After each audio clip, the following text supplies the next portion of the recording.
关注人工智能的朋友们，大家好，我是键盘上的上党键。最近一段时间呢，总有朋友问我，要学习神经网络的话，需要怎样的数学基础啊？今天的主播呢，就把这些数学基础全部凝结成10道数学题，只要这10道数学题你都会做，那么学习神经网络算法基本上呢就没有问题了。大家放心，都是口算就能算出来的，所以不用去准备笔和纸哦。OK， 大家注意，第一题，2乘以 1.5 减去1乘以 2.5 加上 0.5。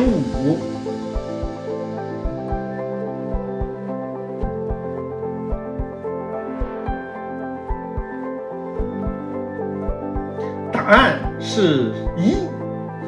如果这道题呢你算错了没有问题，再算一遍，算对了就可以了。但是如果你看不懂这一题是什么意思，怎么算都算不对，那你基本上就和 AI 无缘了。主播是能力有限帮不了你了，你可以去找一下你的小学老师，问问他有没有办法可以帮帮你。OK， 那么第二题，西格玛 i 从0到1 2i。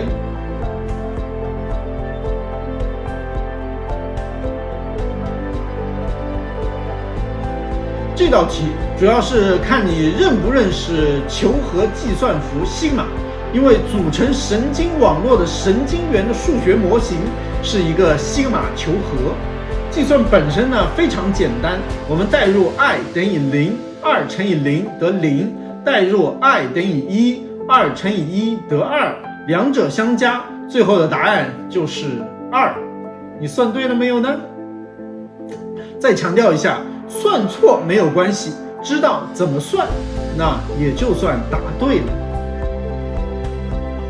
第三题，自然常数 e， 它是一个自然数、整数、有理数、无理数，还是一个虚数呢？这道题就是看你是否了解 e， 一般只要了解 e 的含义，指数和对数就都了解了。对于懂的人呢，答案是一目了然，自然常数 e 是一个无理数。第四题 ln e 的 t 次方，这道题测试你对指数和对对数的理解，答案显而易见，就是 t。组成神经网络最基础的神经元有一个激活函数，而激活函数通常都会使用各种指数函数。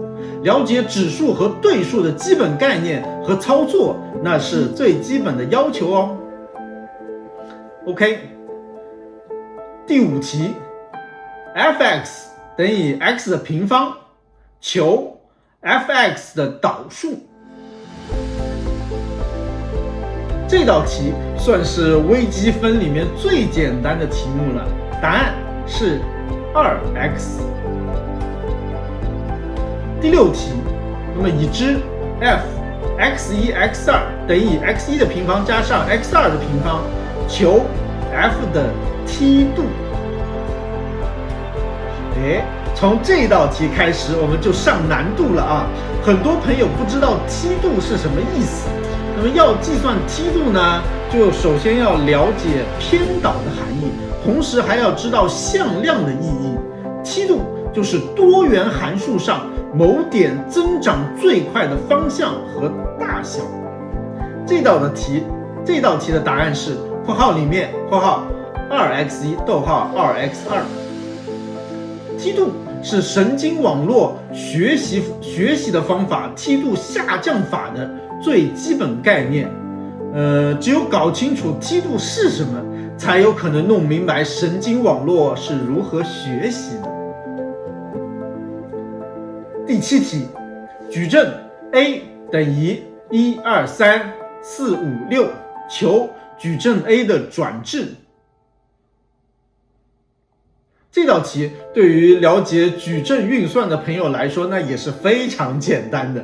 这里的括号 t 就是转置，转置的意思就是把行和列互换就好了。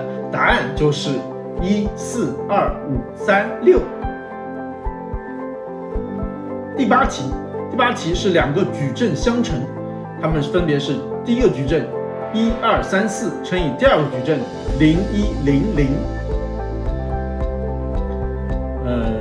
矩阵运算是神经网络数学模型化以后最基本的操作，也是深入理解神经网络内在机理最快捷、最便捷的方法。笔者这里就不做更具体的一些计算过程了。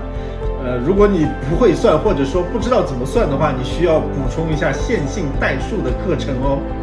答案也是一个矩阵，是0、1、0、3。第9题，现在有一个随机变量，它服从-1到1之间的均匀分布。当我们采样采1万次之后，那么我们再计算这1万个样本的平均值。那么我们计算下来这1万个样本的平均值，它会最接近下面哪一个数字呢？0、1、-1、e 和派。从这一题开始，我们就进入了概率世界。神经网络的计算，在绝大多数情况下都是一个概率。比如大语言模型中，一句话、2个单词之间的关联程度就是一个概率。视频生成中不同像素点之间的关联程度也是一个概率。所以掌握概率论对于理解更加复杂的神经网络的行为也是必不可少的。就这道题而言，-1和1之间的均匀分布的期望是0，那么只要样本足够多，最后的均值就一定会接近期望值，也就是答案是0。第10题，我们有一个随机变量 y，它符合0、1的正态分布，那么我们只进行一次采样，那么这次采样得到的这个数大于0的概率是多少呢？那么是0%、50%、1%、100%还是%呢？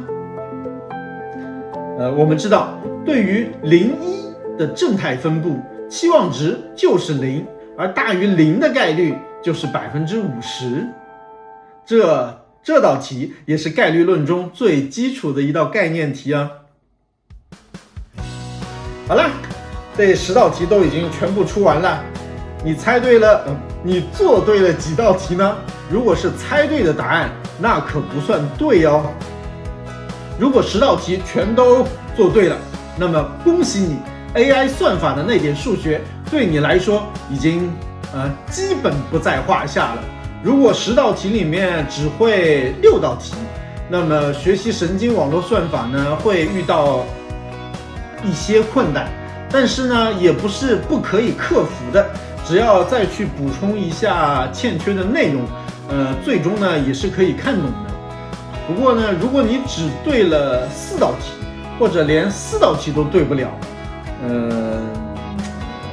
而且你还一定要学 AI， 那么主播呢就想，主播还是建议你可以直接跳过算法的部分，着重于 AI 的应用，比如说视频生成啦、大语言模型的应用嵌入啊等等。当然了，如果你对宏观、人性、周期的把握能力很强啊，你也不需要很多数学，你可以去搞金融。你搞金融，你赚的钱啊，会远远的超过那些搞算法的朋友的。这一点主播在第8.5集资本鸿沟中就已经介绍过了，大家可以翻回去继续看一下。好啦，希望这集对大家有所帮助。都看到这里啦，就顺手点个赞，加个关注吧。欢迎在留言区评论，特别欢迎指出主播的错误啊。那么我们下期再见。